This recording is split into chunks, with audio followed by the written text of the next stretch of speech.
നമസ്കാരം. ബ്യൂട്ടോ തിങ്സിന്റെ മറ്റൊരു പുതിയ വീഡിയോയിലേക്ക് സ്വാഗതം.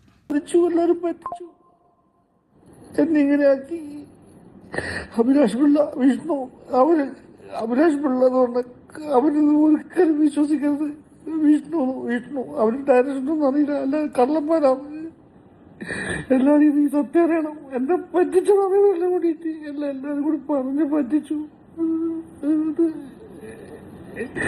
എന്റെ നല്ലൊരു ജീവിതം കൊണ്ട് ഈ സിനിമക്കാരെ വിജേഷ് പഴത്തൊരു ഉണ്ണി വേണ്ടവരാ. അഭിലാഷ് പിള്ള വിഷ്ണു ഇവരെല്ലാം കൂടെ എന്റെ ജീവിതം കളഞ്ഞു.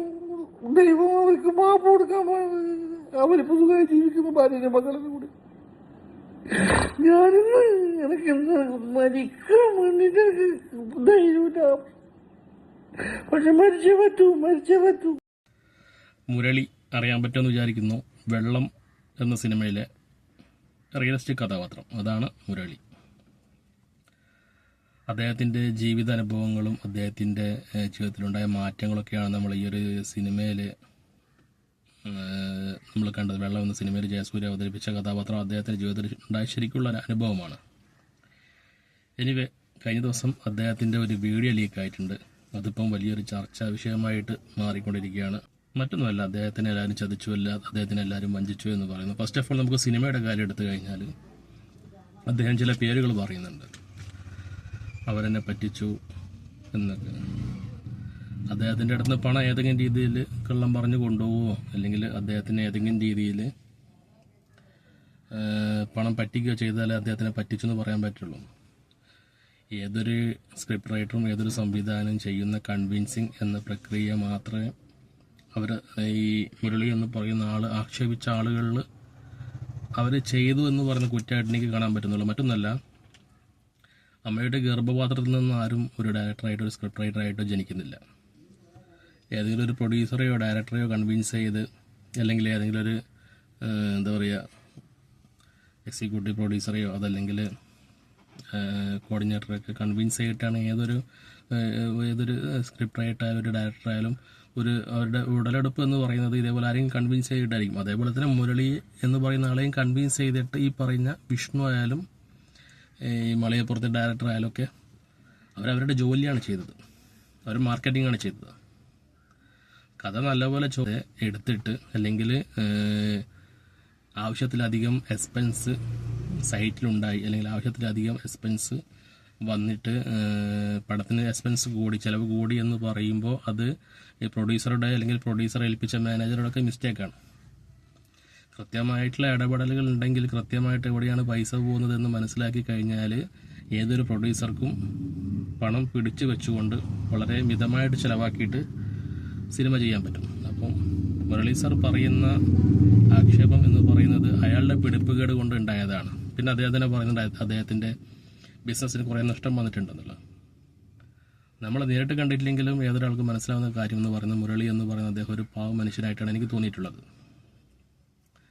അദ്ദേഹത്തിന് പിടിപ്പ് കൂടാണ്ട് കൊണ്ട് തന്നെ ആയിരിക്കും അദ്ദേഹത്തിന് ബിസിനസ്സിൽ ഇതേപോലെ ഫ്ലോഫ് ഉണ്ടായത്. അതിൻ്റെ അർത്ഥം മറ്റുള്ളവർ പറ്റിച്ചെന്ന് പറഞ്ഞാൽ മറ്റുള്ളവർ ഏതെങ്കിലും രീതിയിൽ പണം വാങ്ങിക്കൊണ്ടുപോയി എന്നുള്ളതായിരിക്കും. ഇപ്പം ഞാനൊരു സ്ക്രിപ്റ്റ് റൈറ്റർ ആണെങ്കിൽ ഞാൻ എന്താ ചെയ്യേണ്ടതെന്ന് വെച്ച് കഴിഞ്ഞാൽ ഡയറക്ടർ പോയിട്ട് അല്ലെങ്കിൽ പ്രൊഡ്യൂസറായിട്ട് പോയിട്ട് നമ്മുടെ കഥ പറയുകയും കഥയിൽ 100% കോൺഫിഡൻസ് ആയിട്ട് അവതരിപ്പിക്കുകയും ചെയ്യുമ്പോൾ അയാളുടെ മനസ്സിൽ ആ ഒരു കഥ ഒരു വിഷ്വലായി സിനിമയായിട്ട് വന്നു കഴിഞ്ഞാൽ അദ്ദേഹം ഓക്കെ പറയുമ്പോഴാണ് ഒരു സിനിമ ജനിക്കുന്നത്, പ്രോജക്റ്റ് ഉണ്ടാകുന്നത്. അപ്പോൾ അതേപോലെ തന്നെയാണ് ഇതിലുണ്ടായിരിക്കുന്നത്. അതിൽ പ്രത്യേകിച്ച് ഒരു എന്താ പറയുക, ഒരാൾ പ്രത്യേകിച്ച് പണം പറ്റിച്ച് എന്ന് പറയുന്നത് ശരിയല്ല. അദ്ദേഹത്തിന് പിടിപ്പുകൾ കൊണ്ട് സംഭവിച്ചതാണ്. എക്സ്പെൻസ് കൂടി എന്ന് പറയുന്നത് ഈ സുമതി വളവ് എന്നൊക്കെ പറയുന്നത് നമ്മൾ പുറമേ നിന്നവർ കേട്ടത് വലിയ രീതിയിൽ സാമ്പത്തിക വിജയം നേടിയൊരു പടം എന്നാണ്. അദ്ദേഹം പറയുന്നത് സാമ്പത്തികമായിട്ട് വിജയം ഉണ്ടായിട്ടില്ല എന്ന് പറയുന്നത്. മാത്രമല്ല, അദ്ദേഹത്തിൻ്റെ പണം കൊണ്ടല്ല മറ്റ് വലിയ ഓൾറെഡി ഈ മേഖലയിലുള്ള വലിയ പ്രൊഡ്യൂസേഴ്സ് ഒക്കെ തന്നെയാണ് ഈ ഒരു സിനിമയ്ക്ക് വേണ്ടിയിട്ട് പണം ചിലവാക്കിയതെന്ന് ഞാൻ അറിഞ്ഞിട്ടുണ്ട്. അപ്പോൾ അതിൻ്റെ മീനിങ്ങിൽ നമ്മൾ നോക്കുകയാണെങ്കിൽ ഇദ്ദേഹത്തിൻ്റെ കയ്യിൽ നിന്നല്ല പൈസ പോയിരിക്കുന്നത്. ഇദ്ദേഹം അത് കൊടുക്കാൻ ബാധ്യസ്ഥനായിരിക്കാം. ഇത്രയും വലിയൊരു ബഡ്ജറ്റിൽ ഇത്രയും ചെറിയൊരു പടം പിടിക്കുക എന്നുണ്ടെങ്കിൽ, ഇത്രയും വലിയൊരു പണം ഇതിനു വേണ്ടി പോയിട്ടുണ്ടെങ്കിൽ അതിൻ്റെ പൂർണ്ണമായിട്ടുള്ള ഉത്തരവാദിത്തം പ്രൊഡ്യൂസറായ മുരളിക്ക് തന്നെയാണ്. മുരളി എന്ന് പറയുന്ന സാർ അത് കൃത്യമായിട്ട് വീക്ഷിക്കുകയും കൃത്യമായിട്ട് അതിന് മാനേജറെ വെക്കുകയും അതിനൊരു കൺട്രോളറെ വെക്കുകയും ചെയ്ത് കഴിഞ്ഞാൽ ഇത്രയും വലിയ പ്രശ്നങ്ങൾ ഉണ്ടാകുമെന്ന് എനിക്ക് തോന്നുന്നില്ല. ചിലപ്പോൾ എനിക്ക് തോന്നുന്നു അദ്ദേഹം ഒരു മദ്യപിച്ചതിൻ്റെ ഒരു ഹാങ് ഓവറിലോ ആ മദ്യപിച്ചതിന് ശേഷം തൻ്റെ ജീവിതത്തിലുണ്ടായ ഫ്ലോപ്പിനെ പറ്റി ആലോചിച്ചപ്പോൾ ഉണ്ടായ മാനസിക വിഷമത്തിലൊക്കെ അദ്ദേഹം പറഞ്ഞു പോയതായിരിക്കും. അദ്ദേഹം തന്നെ പറയുന്നുണ്ട്, ഞാനത് പെട്ടെന്ന് പിന്നീട് ഡിലീറ്റ് ആക്കിയെങ്കിൽ ട്രെൻഡിലേക്ക് കയറിപ്പോയിട്ട് പിന്നെ അത് മൊത്തം ആളുകൾ ഷെയർ ചെയ്താന്ന് പറയും. കാരണം വിഷുവിൻ്റെ സമയത്ത്, വിഷുവിന് മുമ്പേയാണ് അദ്ദേഹം വീഡിയോ ചെയ്തതെങ്കിലും വിഷു കഴിഞ്ഞിട്ട് ഏതാണ്ട് ഒരു 5 ദിവസം കഴിഞ്ഞിട്ടാണ് ഈ വീഡിയോ വൈറലാവുന്നത്. അപ്പോൾ പിന്നെ അദ്ദേഹത്തിന് കുറേ ആളുകൾ വിളിച്ചെന്നൊക്കെ പറയുന്നുണ്ട്. സിനിമാ മേഖലയിൽ നിന്ന് തന്നെ ഡയറക്ടേഴ്സ്, പ്രൊഡ്യൂസേഴ്സ്, വലിയ വലിയ പ്രൊഡ്യൂസേഴ്സൊക്കെ വിളിച്ചിട്ടുണ്ടെന്ന് പറയുന്നുണ്ട്. ഇതൊക്കെ ചെയ്തിട്ട് അദ്ദേഹം പറഞ്ഞ സിനിമ വിടുന്നില്ല, സിനിമ എന്നെ മറ്റുള്ളവരൊക്കെ സഹായിക്കുന്നില്ല, ഞാൻ ഇനിയും സിനിമ ചെയ്യുന്നൊക്കെ പറയുന്നുണ്ട്. എൻ്റെ അവസ്ഥ ഒന്നേ പറയാനുള്ളൂ, വയ്യാത്ത പട്ടി കയ്യാതെ കയറാൻ നിൽക്കരുതെന്ന് പറഞ്ഞ പോലെ കയ്യാത്ത പണിക്ക് അല്ലെങ്കിൽ അറിയാത്ത പണിക്ക് നിൽക്കുമ്പോൾ എപ്പോഴും ശ്രദ്ധിക്കണം. ഒന്നെങ്കിൽ അതിന് പറ്റിയ ആളെ വെച്ചിട്ട് പണം ചെയ്യുക, അതല്ലെങ്കിൽ ചെയ്യാതിരിക്കുക എന്നുള്ളതാണ് ഏറ്റവും ബെസ്റ്റ്. കാരണം ഇങ്ങനെ പണം പോയി എന്ന് പറഞ്ഞ് മുഖ്യധാരയിൽ വന്നിട്ട് കരയാന്നുണ്ടെങ്കിൽ കേരളത്തിൽ എനിക്ക് തോന്നുന്നു ഒരു 1000-ലധികം പ്രൊഡ്യൂസേഴ്സ് ഇതുപോലെ കരയേണ്ടി വരും. കാരണം ഇതും ഇതിനേക്കാളേറെ കവരാതൻ പടങ്ങളെടുത്ത് വെച്ചിട്ട് വലിയ കോടിക്കണക്കിന് ഉറുപ്പിക ചിലവായിട്ട് ഒരുപാട് പ്രോജക്റ്റുകൾ ഫ്ലോപ്പായിട്ടുണ്ട്. നമുക്ക് തന്നെ തോന്നിപ്പോയി ഇത്രയും പണം കൊടുത്ത് ഉണ്ടാക്കിയതാണോ എന്ന് നമുക്ക് തോന്നിപ്പോകും. അത്രയും വളരെ മോശം ക്രിയേഷനിൽ, മോശം എഡിറ്റിങ്ങിൽ, മോശം കാസ്റ്റിങ്ങിലൊക്കെ ഒരുപാട് പടങ്ങൾ വന്നിട്ടുണ്ടല്ലേ. അപ്പം ഇദ്ദേഹത്തിൻ്റെ എൻ്റെ കാഴ്ചപ്പാടിൽ മുരളി എന്ന് പറയുന്ന അദ്ദേഹം പാവ ഒരു മനുഷ്യനാണ്. അദ്ദേഹത്തിന് അറിയാത്ത മേഖലയിൽ കൈവച്ചിട്ട് അദ്ദേഹത്തിന് എക്സ്പെൻസ് കൂടുതൽ വന്നു. നമ്മൾ ഈ സിനിമാ മേഖലയിലുള്ളവർക്കൊക്കെ അറിയാം എന്തിനാണ് പ്രൊഡ്യൂസർ ഒരു കൺട്രോളർ വെക്കുന്നത് എന്തിനാണെന്നും അതിൻ്റെ കൃത്യമായിട്ടുള്ള ഓഡിറ്റിംഗ് നടത്തുന്നത് എന്തിനാണെന്നും ഒക്കെ എല്ലാവർക്കും മനസ്സിലാവും. ഒരു 5 ലക്ഷം രൂപ, ഒരു 5 കോടിക്ക് തീർക്കുന്ന പടം എന്ന് പറയുമ്പോൾ സത്യത്തിൽ പോസ്റ്റ് പ്രൊഡക്ഷനൊക്കെ അടക്കം എങ്ങനെയായാലും ഒരു 8 ലക്ഷം റുപ്യെങ്കിലും എന്ത് ചെയ്യണം, ഒരു പ്രൊഡ്യൂസർ കാണണം.